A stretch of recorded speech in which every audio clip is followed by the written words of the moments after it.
여러분 혹시 5억이라는 돈이 생긴다면 뭘 하고 싶으세요? 아마 많은 분들이 이 돈을 어떻게 굴려야 할지 막막하게 느끼실 거예요. 5억 절대 작은 돈이 아니죠. 하지만 이 돈을 어떻게 배분하느냐에 따라 여러분의 미래가 확 달라질 수 있습니다. 5억 자산 배분 전략 함께 깊이 있게 파고들어 볼까요? 투자의 정답은 없지만 현명한 길은 분명히 있습니다. 특히 5억 같은 목돈을 굴릴 때는 전략이 정말 중요해요. 무작정 뛰어들었다가는 아까운 돈만 날릴 수 있죠. 그래서 오늘은 은행 PB센터의 추천부터 노후 대비 전략, 그리고 한국 가계 자산의 현실적인 문제점까지 싹 다 살펴볼 겁니다. 이 모든 정보를 종합해서 여러분만의 단단한 투자 갓바를 만들어 드릴 거예요. 먼저 은행 PB센터 전문가들은 5억 자산을 어떻게 배분하라고 조언했을까요? 2022년 정보이긴 하지만 핵심 원칙은 변하지 않습니다. 놀랍게도 4대 은행 PB센터 모두 공통적으로 현금성 자산의 중요성을 강조했어요. 최소 20%에서 최대 40%까지는 현금으로 가지고 있으라는 거죠. 왜 그럴까요? 바로 예측 불가능한 시장 상황에 유연하게 대처하고 새로운 투자 기회가 왔을 때 재빨리 잡을 수 있는 여유 자금을 확보하기 위함입니다. 각 은행별로 좀 더 자세히 들여다볼까요? 국민은행은 현금 20%의 은행주 펀드 또는 ETF 20%, 에너지 20%, 추가연계 증권 ELS 20%, 그리고 미국 IT 기업 20%를 추천했습니다. 안정적인 은행주와 성장성 있는 에너지, 미국 IT 기업을 섞고 ELS로 중위험 중수익을 노리는 포트폴리오네요. 신한은행은 현금성 자산 비중이 가장 높았습니다. 단기 채권 및 정기예금 등 현금성 자산의 무려 40%를 배분하고 미국 우량주 및 금융주의 40%, 나머지 20%는 리츠아리 ITS 같은 부동산 부문에 투자하라고 조언했죠. 안정성을 최우선으로 하면서도 성장 동력을 놓치지 않으려는 모습입니다. 하나은행은 현금성 자산 20%와 함께 절세 상품의 중요성을 강조했어요. ISA, IRP, 변액보험 등 절세 상품의 30%를 넣고 미국, 한국, 중국 주식형 펀드 또는 ETF에 각각 20%, 20%, 10%를 투자하는 전략입니다. 세금 생각보다 무섭습니다. 절세는 곧 수익률을 높이는 지름길이죠. 우리은행은 변동성 장세를 활용하는 데 집중했습니다. ELS의 30%를 배분하고 친환경 ESG, 자율주행차, 메타버스 등 메가 트렌드에 맞춘 선진국 ETF 또는 펀드에 무려 50%를 투자하라고 했네요. 그리고 현금은 20%를 유지합니다. 트렌드를 읽고 적극적으로 시장에 참여하려는 분들에게 매력적인 전략일 수 있습니다. 이처럼 각 은행 PB센터의 추천 포트폴리오는 조금씩 다르지만 공통적으로 분산 투자와 현금 확보의 중요성을 말하고 있습니다. 5억 자산 배분, 이 두 가지 원칙은 꼭 기억해야겠죠? 특정 자산에 올인하는 건 언제나 위험합니다. 계란을 한 바구니에 담지 말라는 격언처럼 말이죠. 다음으로 2025년 정보를 기반으로 한 노후 대비 내통장 전략을 살펴볼까요? 이 전략은 은퇴 후 자산을 키우는 돈이 아닌 지키면서 나눠 쓰는 돈으로 관리하는 데 초점을 맞춥니다. 안정적인 현금 흐름 확보가 핵심이에요. 5억을 가지고 있다면 이 전략은 여러분의 노후를 든든하게 지켜줄 수 있는 강력한 갓바가 될 겁니다. 첫 번째는 생활비 통장입니다.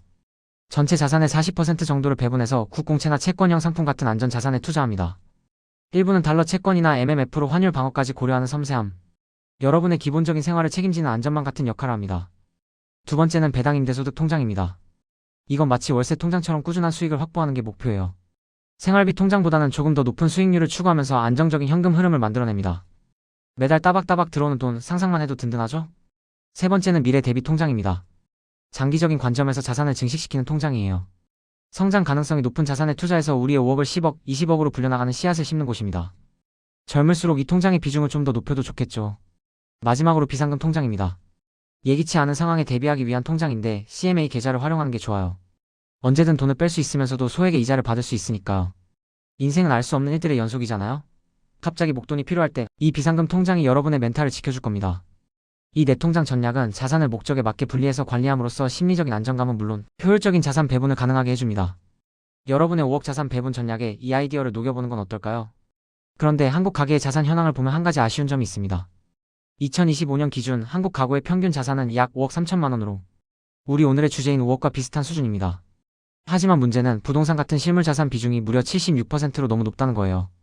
그리고 금융자산 중에서는 은행 예금 비중이 46.3%로 가장 높습니다. 이게 왜 문제일까요? 실물 자산 비중이 너무 높으면 자산의 유동성이 떨어집니다. 급하게 돈이 필요해도 부동산은 당장 팔기 어렵잖아요. 또 예금 비중이 높다는 건 금리 변동에 취약하다는 의미이기도 합니다. 요즘처럼 금리가 내려갈 가능성이 점쳐지는 시기에는 더더욱 그렇죠.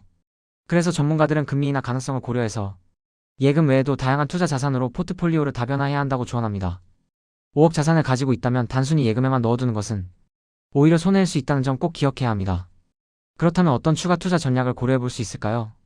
가장 중요한 것은 분산 투자를 중장기적인 관점에서 꾸준히 하는 것입니다.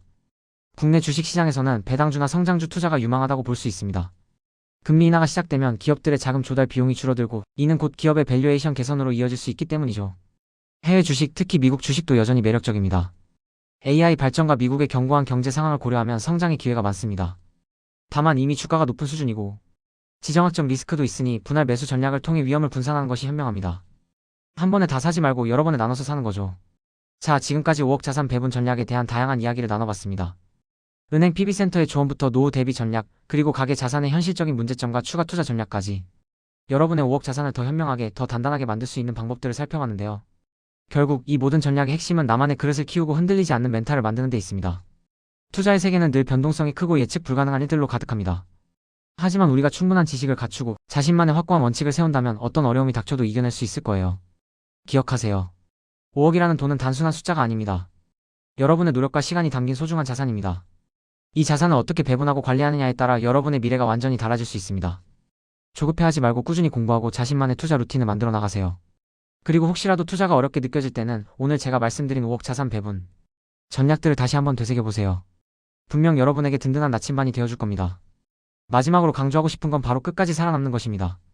어떤 전략이든 중간에 포기하면 아무 소용이 없어요. 꾸준함이 가장 강력한 무기입니다. 오늘 말씀드린 5억 자산 배분 전략을 참고해서 여러분만의 성공적인 투자 여정을 이어가시길 진심으로 응원합니다. 여러분의 멋진 투자를 리스펙합니다.